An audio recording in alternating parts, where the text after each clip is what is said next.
Également de ma part, un bienvenue au webinaire sur la fiscalité des voitures de société. Je sais qu'il y a plusieurs webinaires, mais pourquoi est-ce qu'on a choisi ce sujet et pourquoi maintenant? La raison est que récemment, pas mal de modifications ont été apportées aux diverses règles relatives aux voitures de société. Il y a un fil rouge, c'est le verdissement fiscal et également social de la mobilité. Climat, écologie, mobilité verte, on l'entend tous les jours et également en matière de voitures de société. Et compte tenu du nombre de véhicules de société et leur usage intensif, la fiscalité automobile a été redéfinie parce qu'on veut rencontrer les objectifs climatiques européens. Donc ça, c'est un peu l'introduction. Il y a pas mal de modifications qui ont eu lieu l'année passée et on va les parcourir ici. Il y avait une loi assez importante, fin de l'année passée. Donc le gouvernement fédéral, parce qu'on parle ici des matières fédéraux, donc on ne va pas parler par exemple la taxe de circulation qui est un impôt régional, mais on parle ici surtout l'impôt de société et l'impôt de personnes physiques. Donc fin de l'année passée, donc, le gouvernement a accepté, a voté une loi qui s'appelle la loi relative au verdissement fiscal de la mobilité. Ici, vous voyez une liste de différents sujets que je vais traiter et il y en a 4 sur lesquels on a eu des modifications quand même importantes. Les autres 2 ou 3 n'ont pas été modifiés, mais vu le sujet assez général, je vais les quand même traiter ici également. D'abord, les frais de voiture qui sont déductibles. Donc, vous savez, les frais de voiture dans votre déclaration, ou bien l'impôt de personne physique, ou bien l'impôt de société, vous pouvez déduire les frais de voiture dans le passé à 100%, puis on a eu des modifications à 50%. Actuellement, il y a des règles avec des formules spécifiques que je vais traiter plus tard. À cause de ça, les frais de voiture sont encore parfois moins déductibles et ces règles ont été modifiées et c'est vraiment un message négatif. Les frais de voiture seront encore moins ou moins déductibles dans le futur. La cotisation CO2, le troisième point, c'est également un point qui a été modifié. Cette cotisation va être augmentée également. Qu'est-ce qu'on a encore dans cette loi sur l'averdissement? Ce sont des incitants qui sont introduits pour les installations de recharge. Donc ça, c'est un point positif. Et puis, on a eu des modifications concernant le budget mobilité. Donc là, je vais vous introduire un peu c'est quoi le budget mobilité, à quoi ça sert. Donc, les autres points qui sont repris ici, l'avantage de toute nature, les points concernant les vélos d'entreprise et le TCO, le Total Cost of Ownership, ces 3 points ne sont pas vraiment repris dans la loi sur l'averdissement, mais je vais encore quand même dire un mot également. D'abord sur les voitures de société et la loi pour une mobilité plus écologique, donc qui a été votée fin de l'année passée. D'abord, quelques remarques assez générales sur les voitures de société. Même avec toutes les règles qui ont modifié ou qui vont modifier, les voitures de société, ça reste intéressant pour l'employeur et également pour le travailleur. Pourquoi pour l'employeur? Le coût d'une voiture de société, ça reste encore toujours plus avantageux si on compare ça avec une augmentation de salaire. Une augmentation de salaire où on doit payer les cotisations sociales partie employeur, partie travailleur, également le travailleur lui-même qui doit payer les cotisations sociales. Ici, sur les véhicules de société, Je ne vais pas dire qu'il n'y a pas de cotisations qui sont dues, mais c'est quand même moins élevé que sur du salaire en argent. Et puis, bien sûr, ça reste avantageux pour le travailleur. Donc, lui-même, il ne doit pas acheter une voiture. Normalement, souvent, il reçoit également une carte carburant. Normalement, tout est payé par l'employeur. Donc, ça veut dire l'assurance, l'entretien, les réparations. Donc, ça sont tous des frais qui ne sont pas supportés par le travailleur. Mais à partir des années qui viennent, on va avoir des modifications et les modifications qui sont reprises dans la loi sur le verdissement, là, il y a 3 piliers. Donc d'abord, dans le futur, la déductibilité fiscale, ça va être uniquement pour les voitures de société électriques. Donc tout ce qu'on connaît maintenant, déduction des frais pour les voitures d'essence, voitures diesel, ça va être supprimé, pas directement, mais j'en reviens bien sûr avec les détails. Deuxième pilier, ce sont les incitations fiscales pour l'installation de systèmes de recharge. Et puis le troisième pilier, comme j'ai déjà mentionné à l'introduction, c'est la simplification du budget mobilité. Donc, dans le troisième point, je mets tous les nouveaux véhicules de société devront être neutres en carbone d'ici 2026. Là, 2 points. Donc, 26, on est maintenant 2022. Donc, vous avez encore du temps pour vous préparer et pour voir qu'est-ce que vous allez faire les années qui viennent pour l'achat, pour l'investissement des voitures neutres en carbone ou pas. Donc, vous devez faire vraiment le calcul avec les règles que je vais vous expliquer. Et un autre point important, je parle ici, les voitures devront être neutres en carbone d'ici 2026. Ça ne veut pas dire qu'on va avoir une interdiction d'acheter ou d'utiliser des véhicules qui roulent au combustible fossile, mais à partir de 2026, les voitures avec une émission carbone ne seront plus déductibles. Donc, c'est quand même une grande différence. On peut encore les utiliser, on peut encore les acheter, mais les frais ne seront plus déductibles à partir de 2026-2027. Une question qui est encore souvent posée dans le cadre des véhicules de société, les véhicules qu'on veut mettre à disposition des travailleurs. Est-ce que comme entreprise, comme employeur, comme indépendant, est-ce que je vais louer, par exemple via un leasing, ou acheter un véhicule de société? C'est quoi le plus avantageux? Qu'est-ce que vous conseillez de faire? Acheter ou louer via un leasing? Écoute, pour moi, ou en général, c'est très difficile à répondre parce que c'est quand même une question où la réponse est différente de société à société, mais il y a quand même quelques grandes différences entre l'achat et le leasing. Vous voyez ici le résumé. Si vous allez acheter une voiture, bien sûr, l'entreprise qui l'achète, elle devient propriétaire.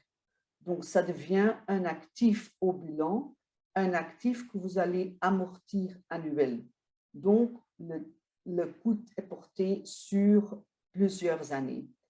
Mais vous devez bien sûr payer le montant total à l'achat, au moment de l'achat. Bien sûr, peut-être avec un emprunt, mais le prix d'achat de la voiture va être payé directement au début avec l'achat. Un point positif, ce sont les frais d'intérêt sur les prêts pour l'achat des voitures.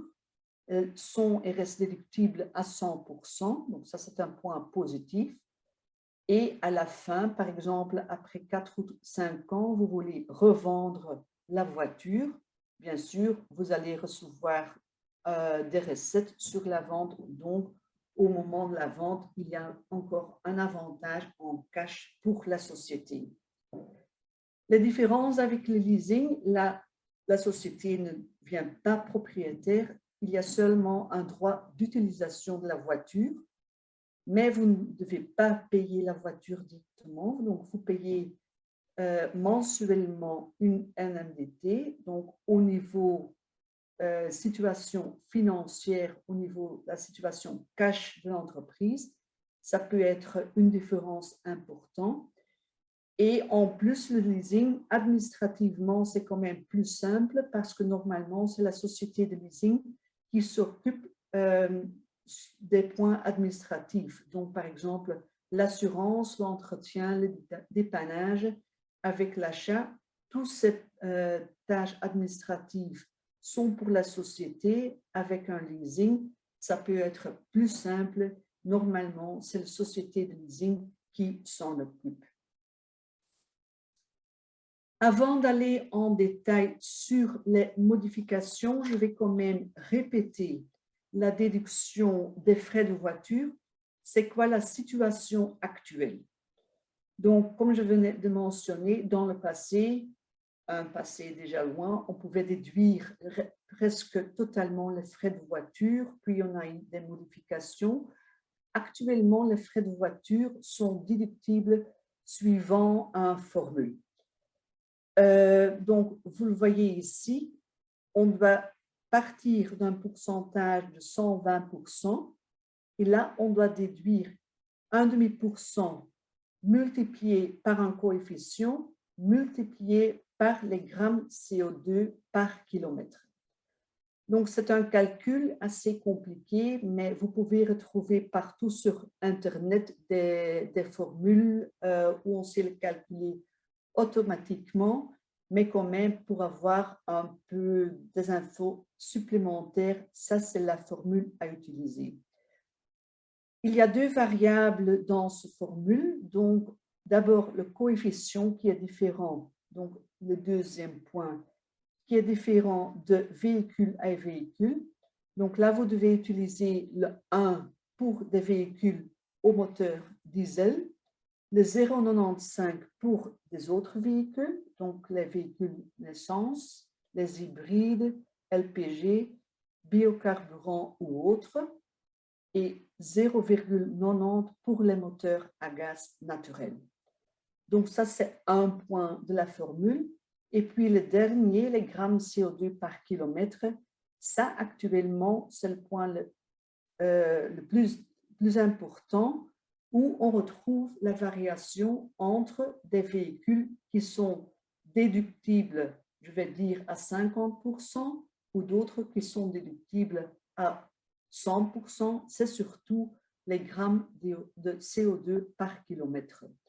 Donc, parfois, je constate quand même qu'il y a des sociétés qui regardent le prix d'achat d'une voiture ou beaucoup d'autres éléments, mais les grammes CO2 par kilomètre, on y va revenir pour le calcul de l'avantage en nature dans le chef de travailleur. C'est un élément qui est vraiment important quand vous faites le choix pour l'achat d'une voiture. Et quand je prends cette formule ici pour la déduction des frais, il y a déjà des limitations. Donc, actuellement, les frais de voiture sont déductibles à l'impôt de personnes physiques et l'impôt de société avec un minimum de 50% et un maximum de 100%. Donc, toujours déduction entre 50 et 100%. Et on connaît déjà un minimum de 40% pour les voitures avec les émissions de CO2 supérieures à 200 grammes par kilomètre. Donc là, on a une limitation à 40%.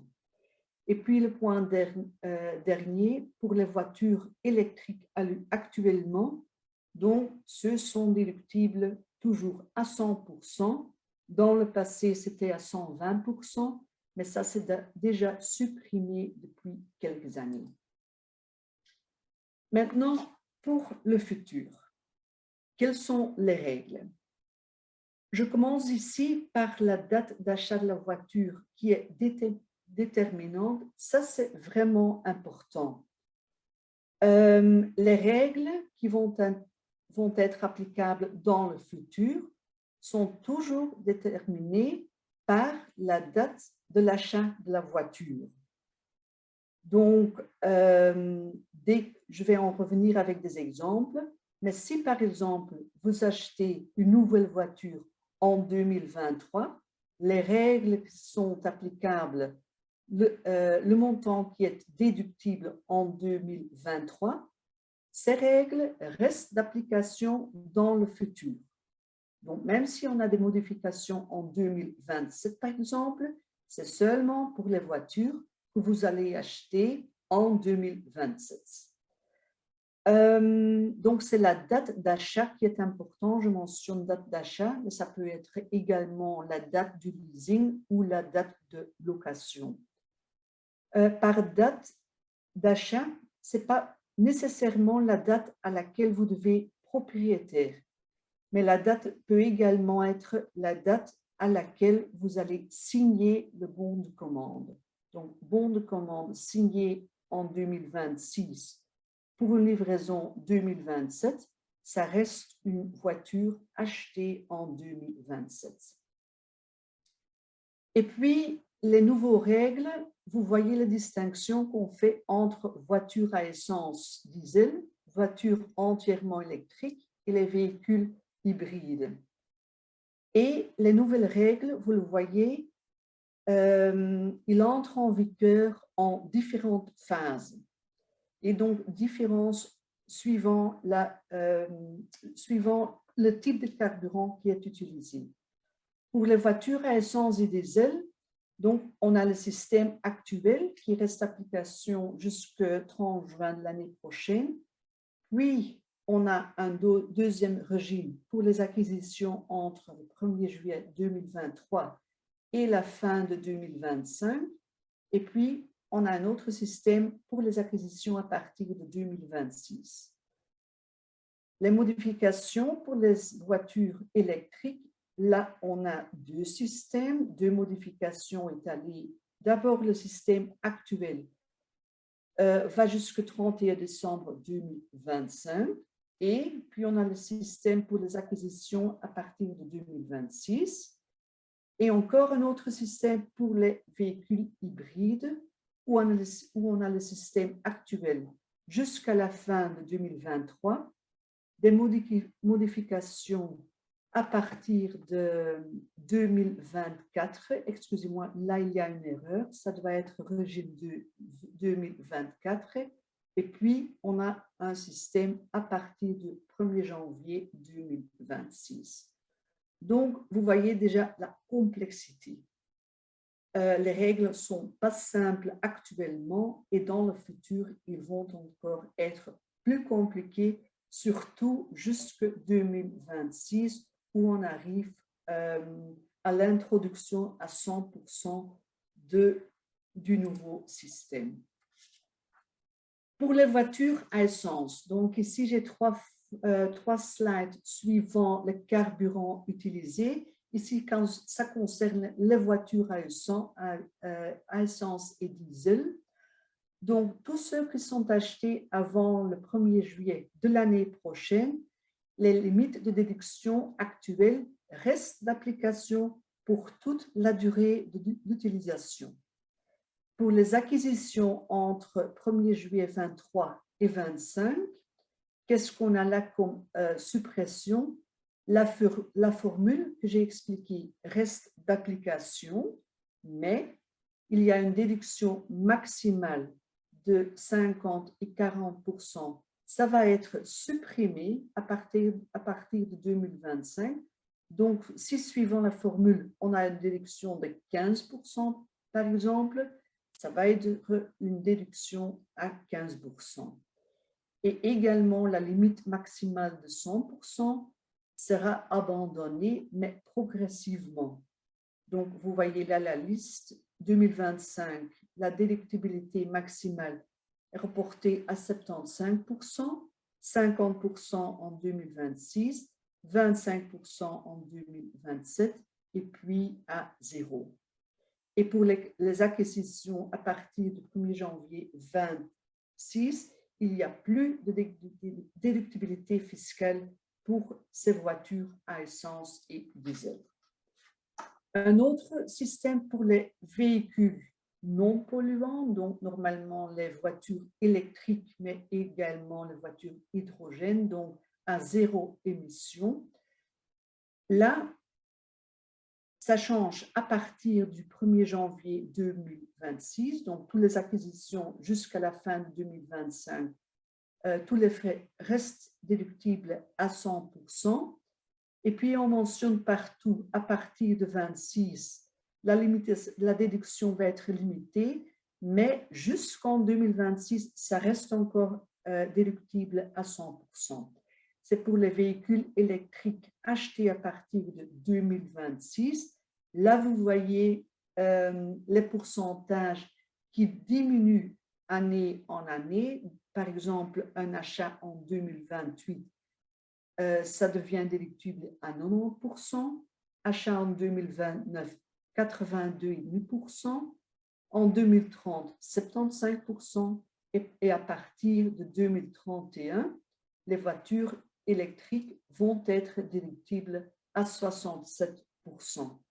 Mais comme je venais déjà de mentionner, si vous achetez une voiture électrique en 2025, elle reste déductible à 100%, même si vous allez continuer à l'utiliser, par exemple, en 2030, par exemple. Donc, ça reste. Et puis, pour les voitures hybrides, acquisition avant le 1er janvier 2023, ça reste les règles qui sont d'application actuellement. Puis, il y a une modification également pour la déduction, les 50 et les 40%. Et on fait pour les voitures hybrides une distinction entre les frais d'essence et les frais diesel.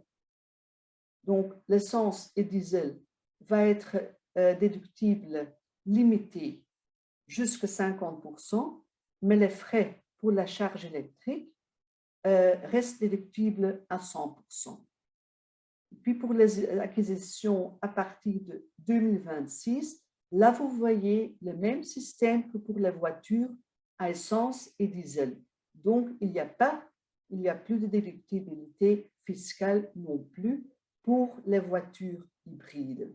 Et ça concerne pas seulement ce qu'on appelle les faux hybrides, mais tous les hybrides.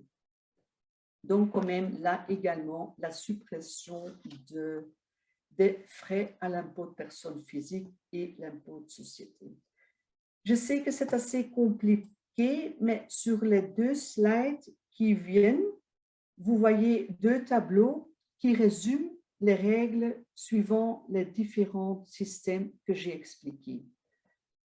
C'est un tableau qui est publié dans une circulaire de l'administration fiscale que j'ai repris.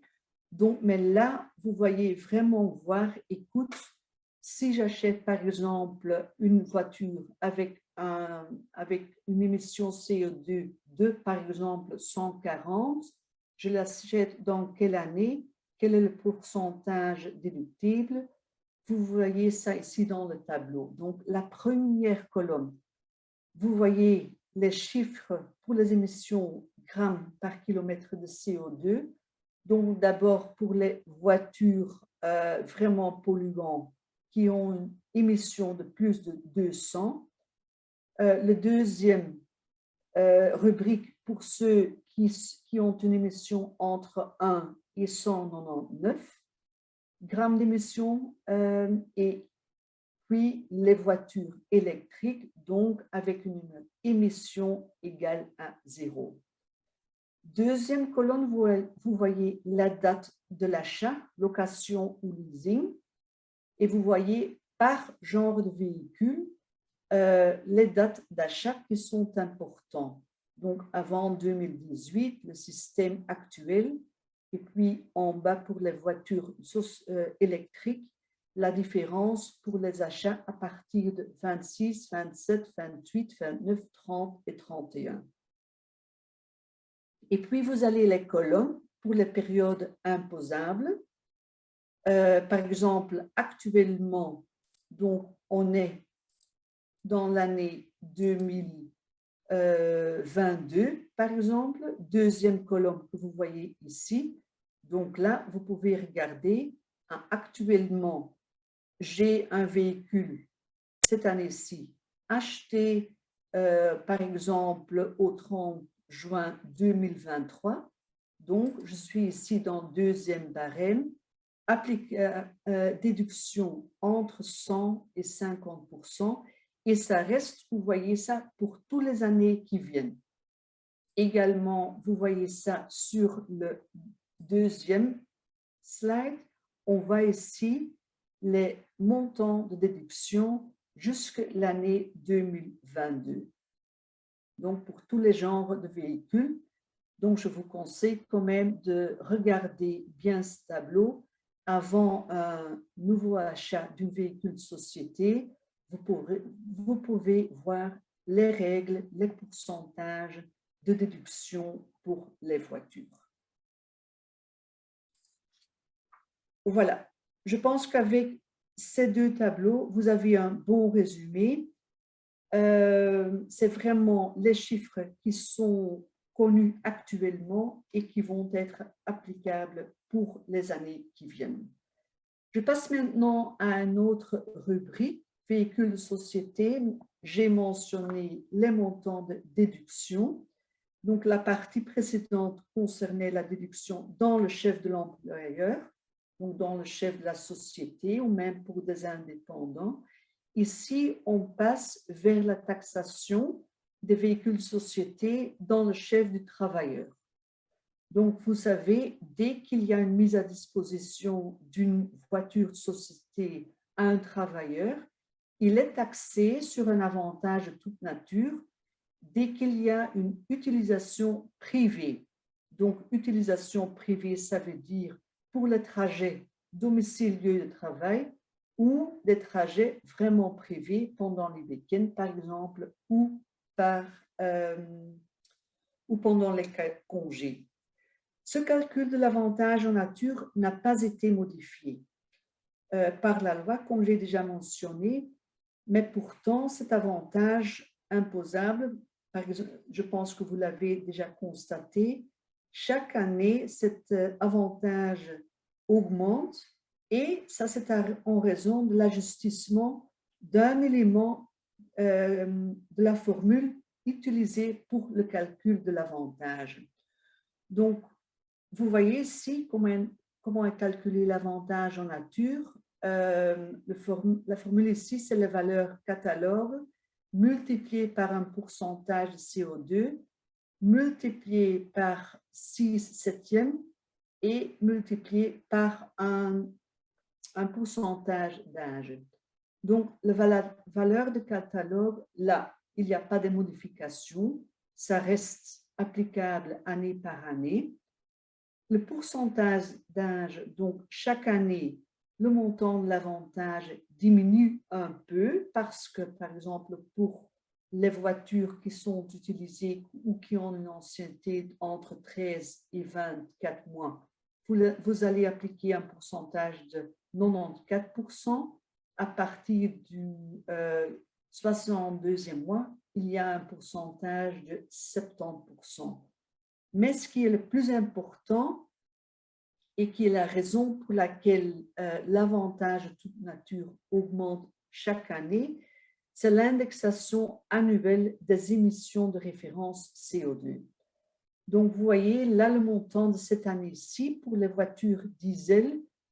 Dans la formule, vous devez utiliser 75 grammes par kilomètre.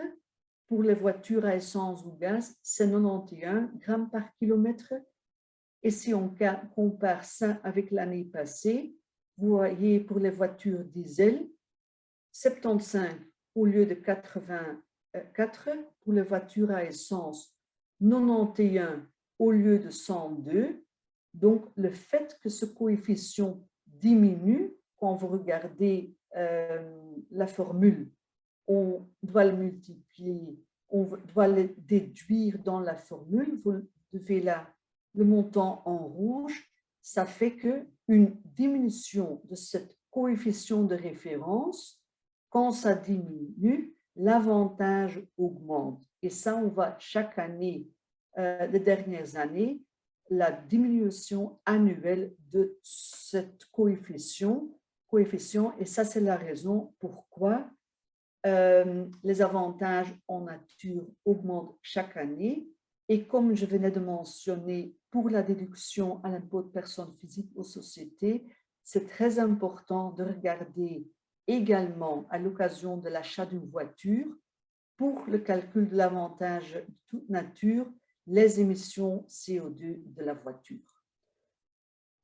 Chaque année, je mentionne également ici, l'avantage minimal est indexé. Pour cette année-ci, donc dès qu'il y a une mise à disposition et une utilisation privée de la voiture, un avantage minimal de 1 400 € doit être ajouté au salaire comme avantage en nature pour les travailleurs. Voilà pour l'avantage. J'avais déjà mentionné à l'introduction, donc la loi sur le verdissement de la mobilité. Point négatif, c'est l'augmentation ou la réduction de la déduction des frais déductibles. À côté de ça, on a également instauré des incitations dans le cadre de l'électrification du parc de voitures. On a instauré 2 avantages pour l'installation d'une borne de recharge, un incitant pour les particuliers, donc les individus, et un autre incitant pour les sociétés, pour les entreprises. D'abord, pour les particuliers. Si vous allez installer une borne de recharge, comme particulier, vous avez droit actuellement à une réduction fiscale. Il y a quelques conditions. Donc, si vous allez acheter, installer une borne de recharge domestique chez vous à la maison, il doit s'agir d'une station de recharge intelligente. Donc, ça veut dire qu'il doit être possible de contrôler le temps et la capacité de recharge. Et vous devez utiliser une énergie verte uniquement. Donc, ce sont les 2 conditions de base pour la borne de recharge. C'est un incitant qui est seulement applicable, limité dans le temps. Donc, c'est seulement pour les investissements entre le 1er septembre de l'année passée jusqu'au 31 août 2024. Donc, ça vous laisse encore un peu de temps, mais c'est quand même limité dans le temps. Cette borne doit être placée dans l'habitation ou bien à proximité de l'habitation. Par exemple, vous pouvez le mettre sur le parking. Mais ça doit être placé, ça c'est pas mentionné ici, dans l'habitation où vous avez votre domicile. Donc, vous n'avez pas droit à cette réduction fiscale si c'est placé, par exemple, chez votre seconde résidence. Ça, c'est pas possible. Et la réduction, elle est calculée avec un maximum, donc une réduction de maximale 1 500 €, et c'est limité à 1 point de recharge par contribuable. Donc, ça veut dire, si vous êtes marié ou il y a une cohabitation légale, là, vous avez droit à 2 fois la réduction d'impôt. Mais également une réduction d'impôt qui va être moins importante pour les années qui viennent. Donc, cette année-ci, jusqu'à la fin décembre, la réduction est égale à 45% de l'investissement. L'année prochaine, c'est seulement 30% de la réduction fiscale. Et en 2004, jusqu'au 31 août, il y a seulement une réduction fiscale de 15%. Donc, vous voyez là, la réduction vient de moins en moins importante. Et puis, l'avantage pour les entreprises. Donc là, si vous allez comme entreprise, comme employeur, comme indépendant, vous faites un investissement dans une nouvelle station de recharge, vous avez également droit à un incitant fiscal, donc pas une réduction comme les particuliers, mais il y a une augmentation de la déduction pour les amortissements. Donc, pour les entreprises, on travaille via les amortissements. Mais il y a quand même une condition très importante. Ça doit être une station de recherche. Vous voyez ici le premier point, qui est librement accessible aux tiers. Donc, ce n'est pas possible de fermer ces stations et de laisser utiliser seulement, par exemple, par votre personnel. Elle doit être librement accessible, au moins pendant les heures ou bien normales d'ouverture, ou bien pendant la fermeture de l'entreprise. Donc là, vous avez le choix, mais ça doit être accessible. C'est également exigé qu'il s'agit d'une fixation permanente dans le sol ou le mur, donc l'amortissement augmenté n'est pas applicable pour les câbles de charge. Et également ici, il doit s'agir d'une station de recharge intelligente. Là également, seulement un incitant fiscal pour la période entre le 1er septembre 2021 et 2024. Et vous ne pouvez pas le combiner avec la déduction pour investissement. Donc, ça, c'est interdit. Et ici également, l'incitation va être réduite année par année. Donc là, vous voyez la première ligne entre le 1er septembre et le 31 décembre pour les investissements, c'était à 2000%.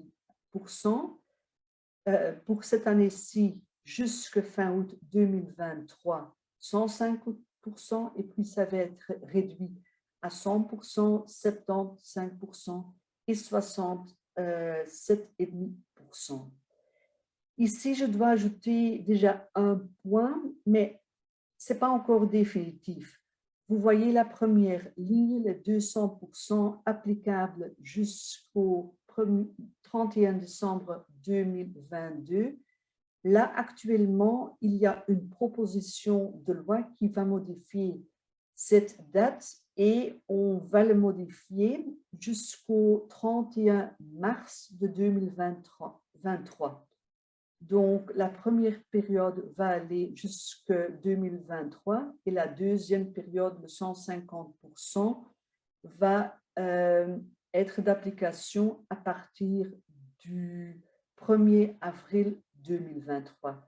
Pourquoi? Parce qu'il y a des retards dans les livraisons, mais c'est une modification légale qui est maintenant en procédure devant le Parlement, mais qui n'est pas encore approuvé, mais normalement, c'est 99% sûr que ça va être modifié.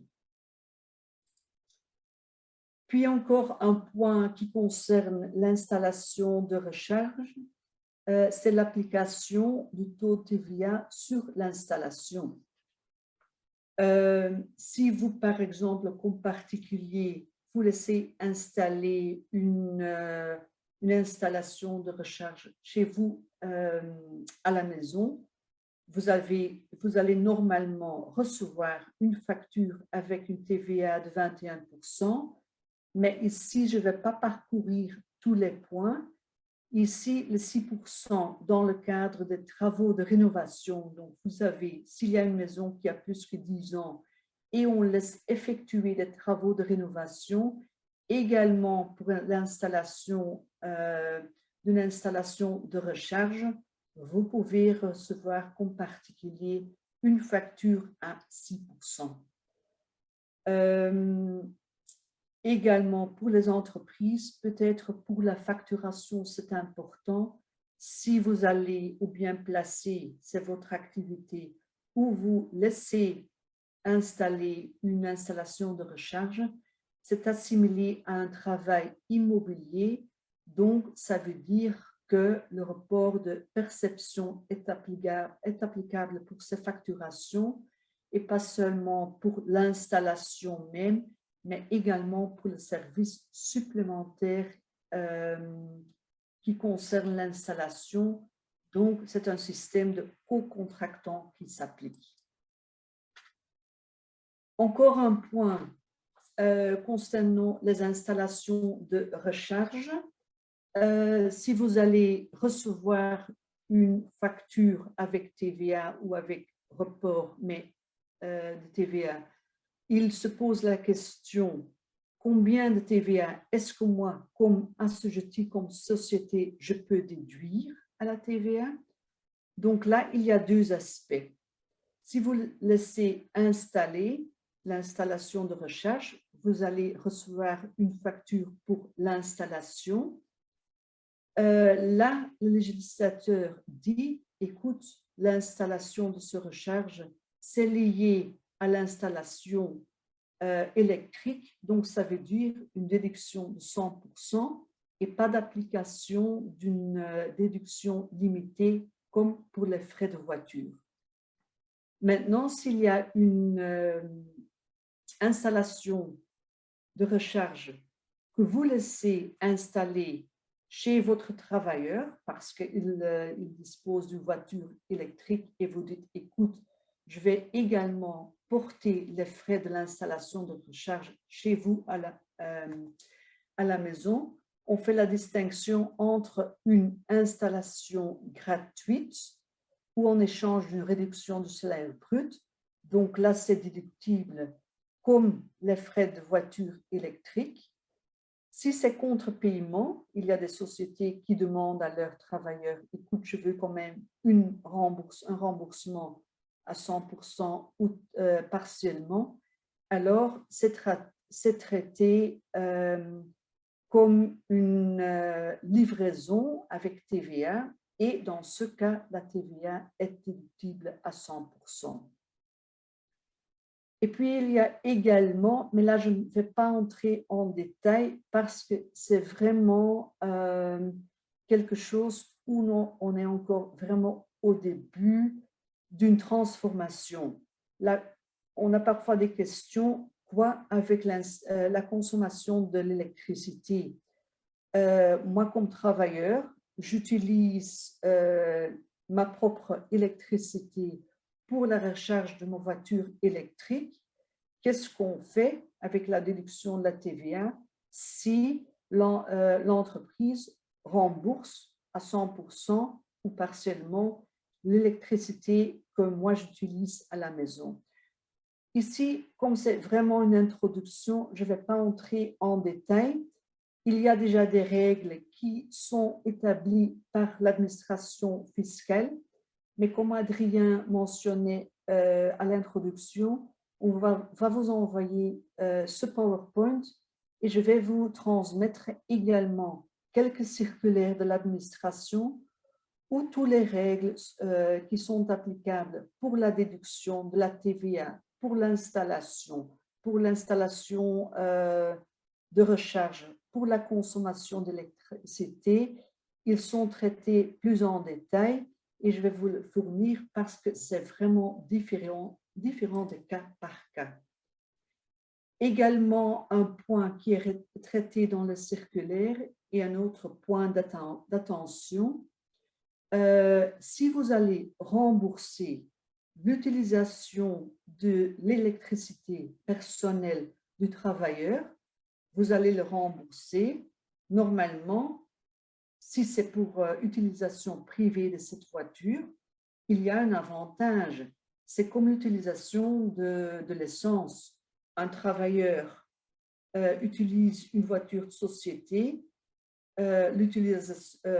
l'utilisation de l'essence, c'est également un avantage qui est inclus dans l'avantage en nature de voiture société. Ici, on va également appliquer le même système.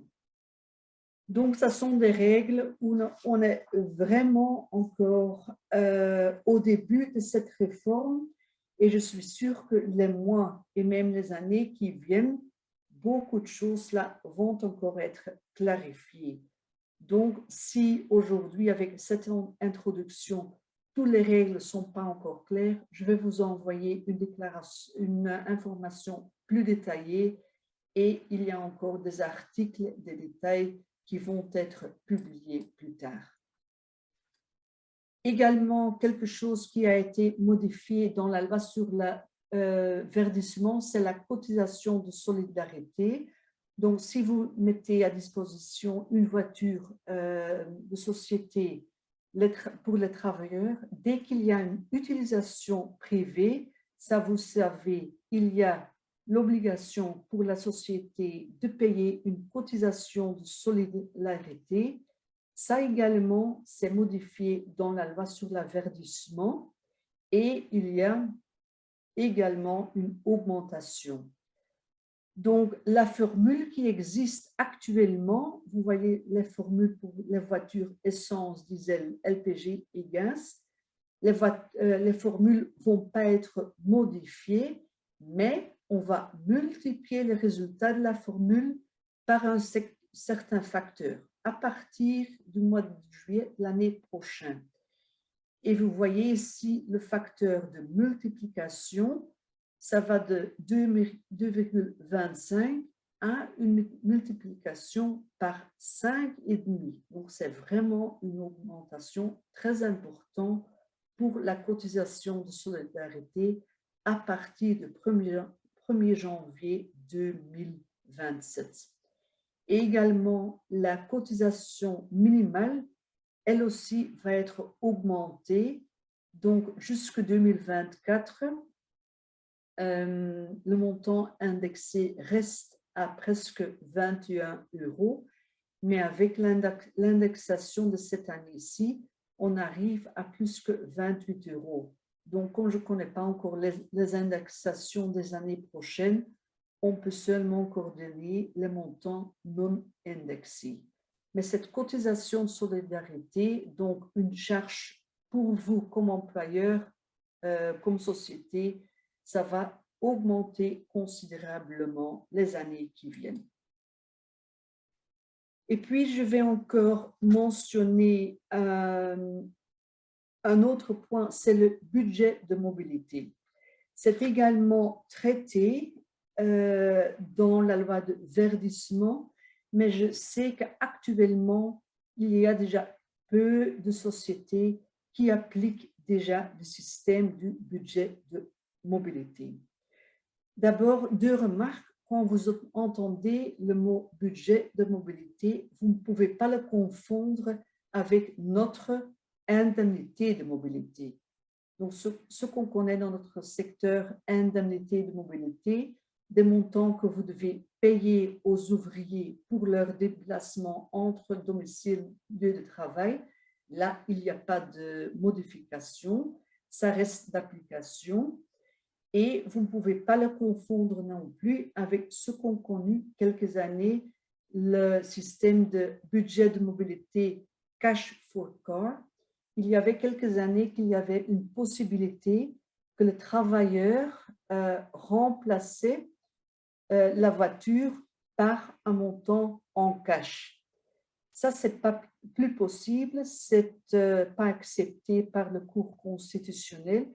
Donc, ce système Cash for Car n'existe plus. Ce qu'on connaît actuellement, c'est le budget de mobilité. Et pourquoi est-ce qu'on l'a introduit? C'est une incitation pour les travailleurs à choisir des solutions de mobilité plus respectueuses pour l'environnement.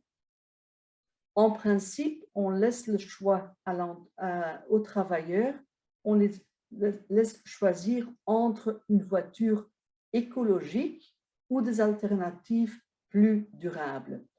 Donc, un travailleur qui a actuellement une voiture de société traditionnelle, il a l'option de choisir une autre voiture, une voiture électrique, et si le budget est moins élevé, c'est encore très difficile actuellement, il a également le choix de choisir d'autres moyens, ce qu'on appelle, je vais y revenir, des possibilités de choisir des coûts de transport, des moyens de transport et stationnement durable. Donc, échange d'une voiture traditionnelle et laisser remplacer par une voiture neutre. Ce qui est important, si vous pensez de l'introduire, vous n'avez pas l'obligation de le faire. Donc, c'est un libre choix pour le travailleur et c'est également un choix pour le travailleur. Si vous décidez de l'introduire, le travailleur n'est pas obligé de l'utiliser. Donc, il peut toujours dire, écoute, non, moi je garde ma voiture traditionnelle à essence ou à diesel. Très important ici, le budget mobilité. Je ne sais pas si j'ai mentionné un principe également. Le budget de mobilité, c'est la neutralité en budget. Donc, ça doit être coûté le même montant pour vous comme employeur. Donc, si vous commencez avec le budget mobilité, c'est important de calculer le coût de ce budget. Donc, vous devez connaître vos coûts actuels de vos voitures de société. Donc, vous devez toujours commencer par ça. C'est quoi mon coût pour les voitures de société? Et là, vous ne pouvez pas seulement regarder l'achat de la voiture ou le coût de financement pour un leasing ou location, mais également les frais d'entretien, les assurances, la taxe de mise en circulation, la taxe de circulation, les cotisations sur la solidarité. Donc, c'est seulement à partir de ce coût que vous pouvez dire, écoute, ça c'est mon budget de mobilité pour un travailleur, ça c'est toujours le point de départ. Un point également qu'on a introduit, un budget de mobilité par travailleur, ça ne peut jamais être inférieur à 3 000 € par an, ni supérieur à 16 000 € par an, et jamais plus élevé que 1/5 de la rémunération totale.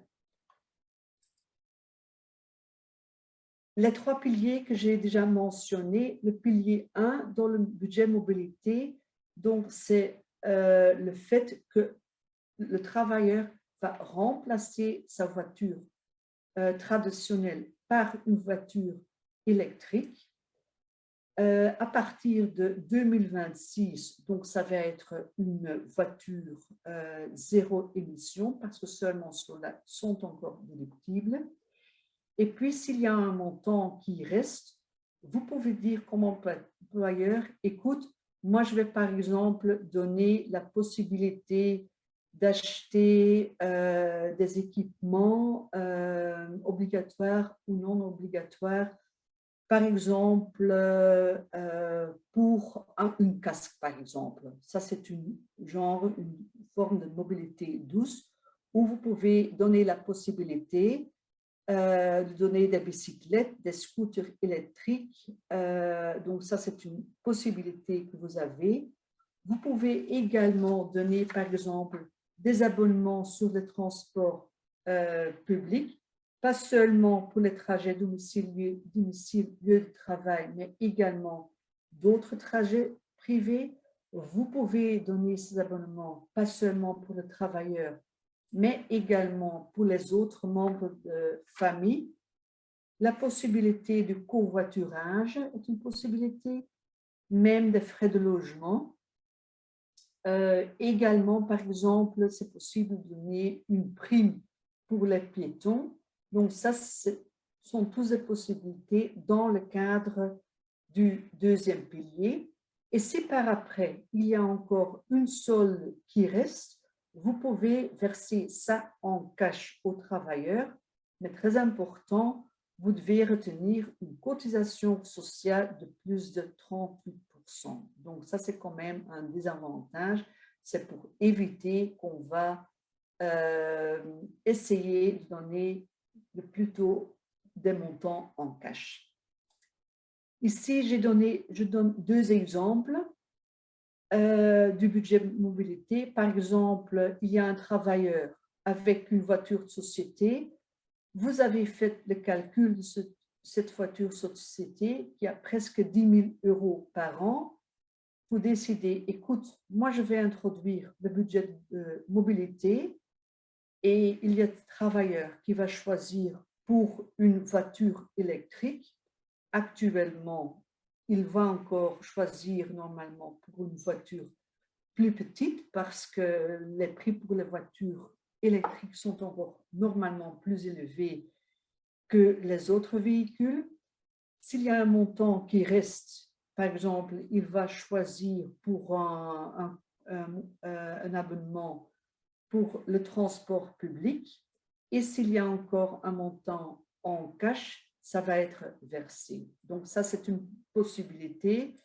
Une deuxième possibilité, le travailleur, il dit, écoute, j'avais un budget de 6 500 €, mais je n'ai pas besoin d'une voiture. Donc, il dit, pour moi, je n'accepte pas de payer pas de voiture, mais j'ai la possibilité de remplacer par d'autres moyens de transport, des abonnements.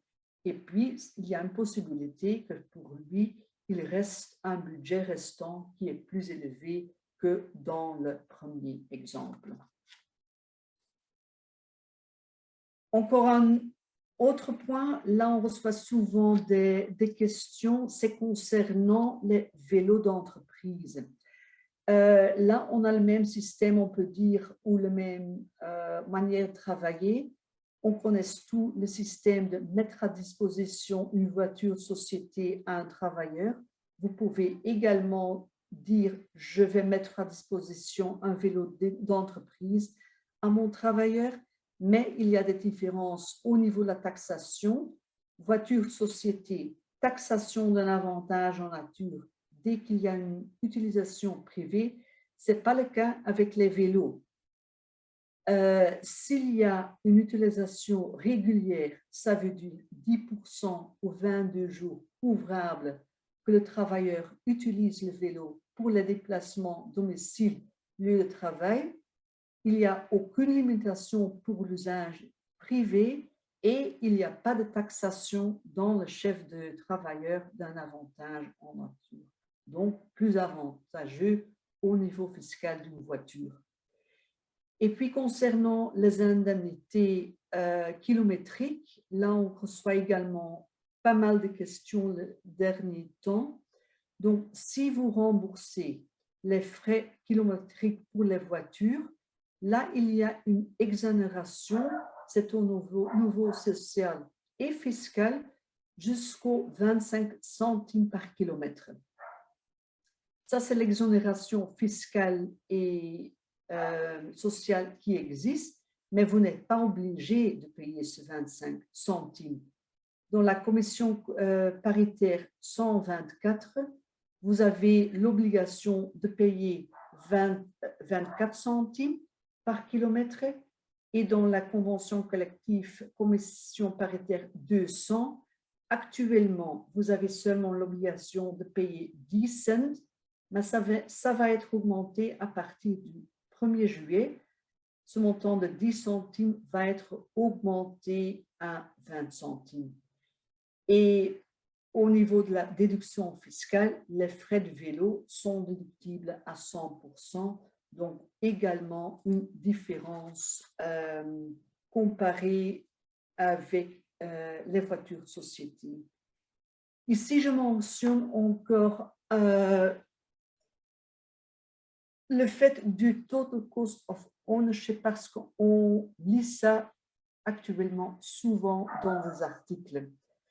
Qu'est-ce que ça veut dire? J'ai déjà mentionné le fait pour le calcul du budget de mobilité, vous devez partir du coût total de la voiture société, mais ça peut aller encore beaucoup plus loin si vous voulez avoir vraiment un vue globale sur vos coûts de mobilité.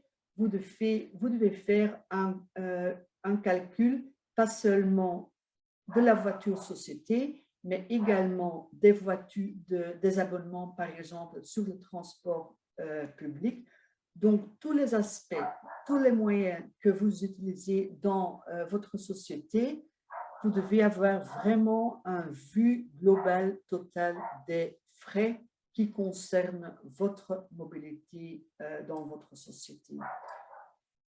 Et encore un dernier point, si vous mettez à disposition des travailleurs des voitures de société, j'espère que vous avez tous un car policy où il est bien mentionné ce que les travailleurs peuvent faire avec la voiture de société.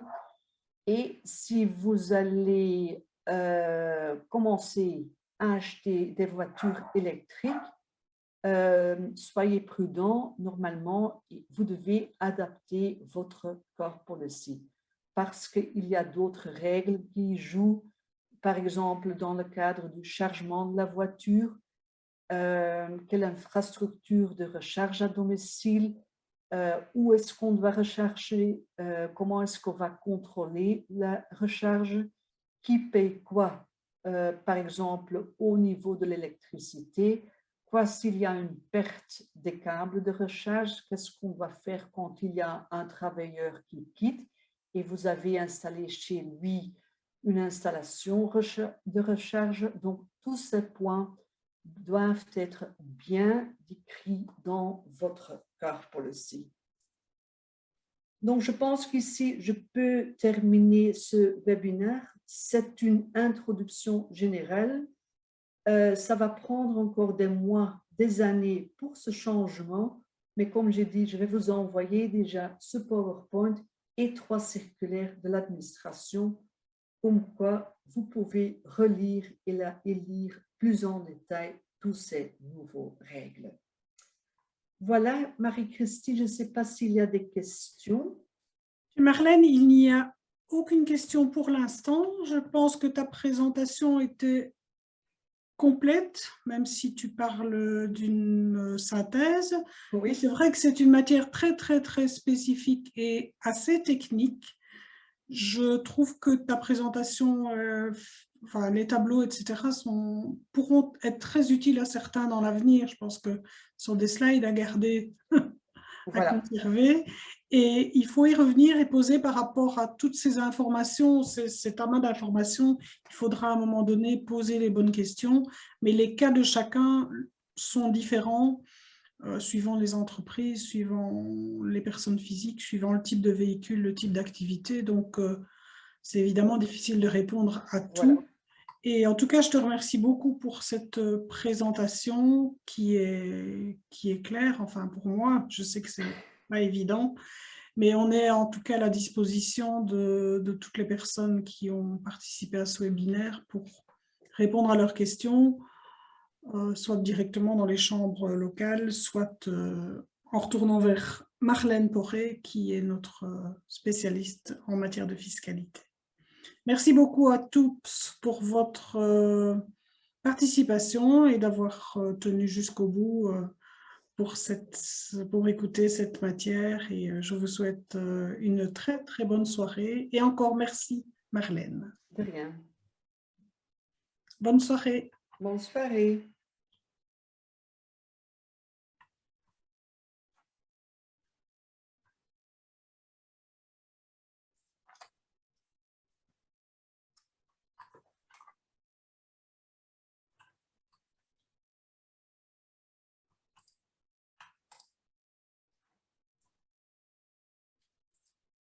Voilà, je pense qu'on est entre nous maintenant. Ah, d'accord, j'allais te rappeler.